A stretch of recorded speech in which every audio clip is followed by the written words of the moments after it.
Hello guys, welcome back to another new video from Review Bangladesh.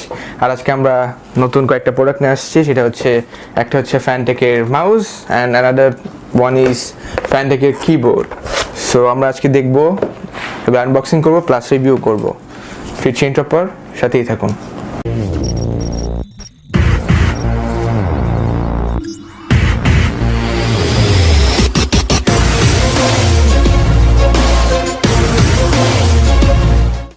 So guys, আজকে আমরা আগে ফার্স্টে mouse দিয়ে শুরু করি।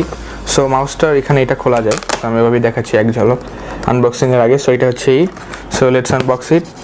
সো এই মাউসটাতে যা যা থাকছে সেটা হচ্ছে, এটা কিন্তু বেসিক্যালি একটা gaming mouse which has 6 Marco button. So এটা আমরা সেট করে নিতে পারবো।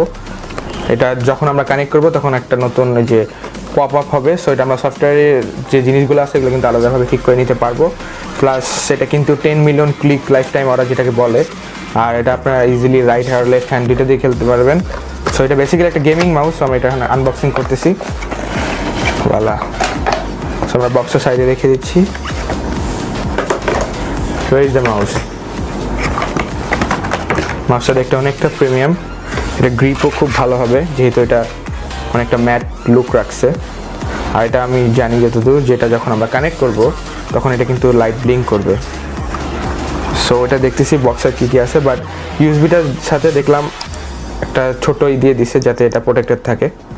আর দেখি আমরা বক্সে কী কী আছে।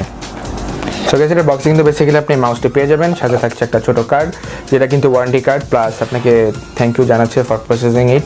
অ্যান্ড এটার মডেল নাম্বার হচ্ছে কিন্তু Fantech-এর X5S। X5ও একটা মডেল আছে আমরা জানি, বাট এটা হচ্ছে X5S যেটা আপডেটেড। প্লাস এটার যদি তারটা যদি মিটার নিয়ে কথা বলতে হয় তাহলে এটা কিন্তু 1.8 মিটার কেবল। আর এটা কিন্তু 4800 DPI। সো আপনাদের যদি বাজেট অ্যারাউন্ড 1200 to 1500 হয় তাহলে কিন্তু ইজিলি এই টাইপের একটা মাউস কিনে নিতে পারেন। সো আমরা এখন মুভ অন করবো কিবোর্ডের দিকে। So let's see what is in the keyboard box.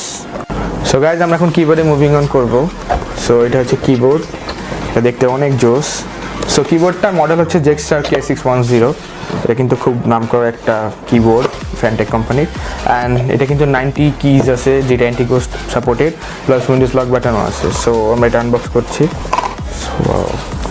So first look যদি দেখি আমরা, এরকম থাকবে বক্সের ভিতরে। সো এটা কিবোর্ডটা যাতে নষ্ট না হয় এই জন্য আমি দেখতে পাচ্ছি এক্সট্রা ফোম ইউজ করছে ওরা। সো আমরা এগুলো সরিয়ে রাখবো, ফোম দিয়ে সরিয়ে রাখলাম। অ্যান্ড প্যাকেটটাও আই গেস সরিয়ে রাখতেছি। So here is the keyboard.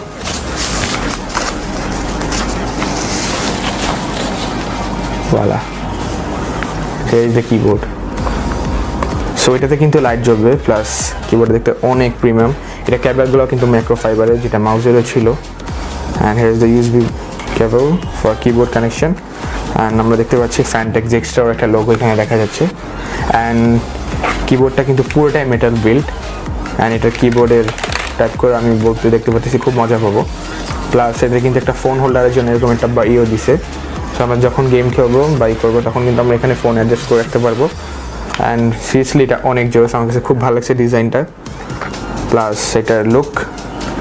So I think আপনার যদি বাজেট হয় 1800 to 2000 ইজিলি এই টাইপের একটা কিবোর্ড নিয়ে নিতে পারেন।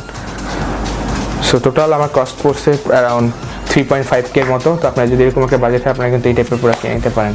সো গাইজ, আপনাদের যদি এই টাইপের মাউস বা গেমিংয়ের জন্য ভালো মাউস চান, সো এটা কিন্তু আপনাদের বাজেট যদি একটু অল্প হয় তাহলে কিন্তু ইজিলি Fantech-এর এইসব প্রোডাক্ট কিনে নিতে পারেন। ওরা কিন্তু বেসিক্যালি গেমের জন্য কাজ করে থাকে, গেমিংয়ের অনেক প্রোডাক্টস ইউজ করে। সো আমার বেসিক্যালি ওদের প্রোডাক্টস ভালো লাগে, সো আই ইউজ Fantech-এর প্রোডাক্টস। অ্যান্ড আপনাদের যদি বাজেট এরকম 1800 to 2000 হয় তাহলে কিন্তু ইজিলি ওদের এই কিবোর্ডটা কিনে নিতে পারেন, যেটা মডেল হচ্ছে K610 Jexter।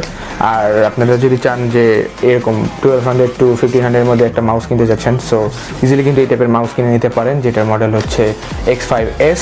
সো আমাদের ভিডিও যদি আপনাদের ভালো লেগে থাকে তবে লাইক দিবেন, শেয়ার করবেন, অ্যান্ড আমাদের সাথেই থাকবেন, বিকজ আমরা আরও নতুন নতুন প্রোডাক্ট নিয়ে আসবো। Till then, signing out from review Bangladesh. আদিন। Make him spicy, Papa.